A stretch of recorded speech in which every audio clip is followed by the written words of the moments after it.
یا علی یا رسول اللہ کہنا کیا یہ شرک ہے؟ میرے بھائیوں، اگر تو کسی کو تکلیف ہو تو ہمارا مقصد دکھ دینا نہیں، لیکن اس سے بڑا دکھ کیا ہوگا کہ قیامت کے دن اللہ معاف کرے، اللہ معاف کرے، انسان اپنے رشتہ داروں کو دیکھے اور اوپر سے اور پوچھے ما سلککم فی سقر، تم تو میرے گھر میں رہتے تھے، تم یہاں جہنم میں کیسے آ گئے؟ یا ایھا الذین آمنوا قوا انفسکم واہلیکم نارا۔ تو بھائیوں میں نے کہا فلا تجعلوا للہ اندادا، قرآن کہتا ہے اللہ کے علاوہ کسی اور کو مدد کے لیے مت پکارو۔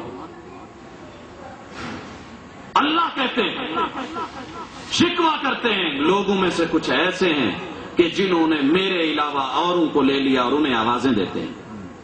تو میرے بھائیوں، اللہ کے علاوہ مدد کے لیے کسی اور کو، زندہ آدمی ہے آپ اسے آواز دیں، اللہ نے اسے جائز رکھا ہے، جائز قرار دیا ہے، شرعاً درست ہے۔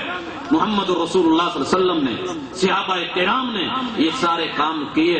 آقا علیہ الصلوۃ والسلام کہتے ہیں کہ آج کی رات پہرا کون دے گا؟ تعاون ہے پہرا دینا، ہے کہ نہیں ہے؟ ایک صحابی کھڑا ہوا کہنے لگا نا یا رسول اللہ، اللہ کے رسول صلی اللہ علیہ وسلم ہے۔ اسی طرح اور بے شمار مثالیں، کون ہے جو اس میں فنڈ جمع کروائے گا؟ جناب عثمان رضی اللہ تعالیٰ عنہ بڑے، باقی صحابہ کرام بڑے۔ تو زندہ آدمی سے اس کی وہ مدد لینا کہ جو وہ کر سکے۔ یہ نہیں ہے کہ کسان کو آپ کہیں کہ مجھے مکان کا نقشہ بنا دے اور ڈاکٹر کو کہیں میرے ہل چلا دیں، جو وہ کر سکتا ہے۔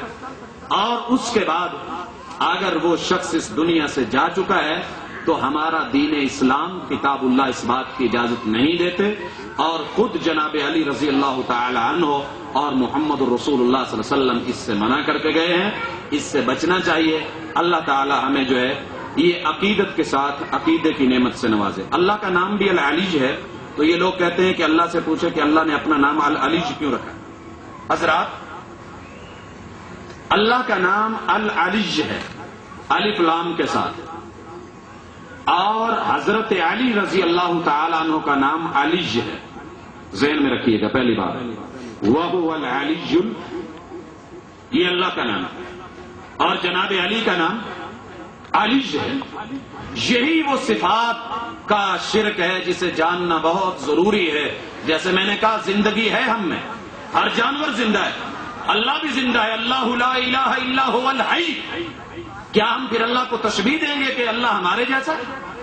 نہیں، معاذ اللہ، کما یلیق بجلالہ و اکرامہ، نام کی حد تک تو مل جل سکتا ہے، لیکن اس سے بڑھ کے نہیں۔ تو اللہ تعالی ہمیں سمجھ سے نوازے، توفیق سے نوازے۔ اسی کے ساتھ بے نماز کے بارے میں اسلام میں کیا حکم ہے اور اس کا جنازہ؟ میرے بھائیوں، دو موقف ہے۔ ایک کے نزدیک اسے جیل میں بند کر دیا جائے، اور اسی طرح یہ پیران پیر کا فتویٰ ہے کہ انہیں قبرستان میں ہی جگہ نہ دی جائے مسلمانوں کے، اور امام احمد بن حنبل، امام مالک اور دیگر بڑے اہل علم کا موقف ہے کہ یہ شخص بے نماز کافر اور مشرک ہے، اس کا جنازہ اور تدفین و تکفین درست نہیں ہے۔ سبحان ربک رب العزت عما یصفون وسلام علی المرسلین والحمد للہ۔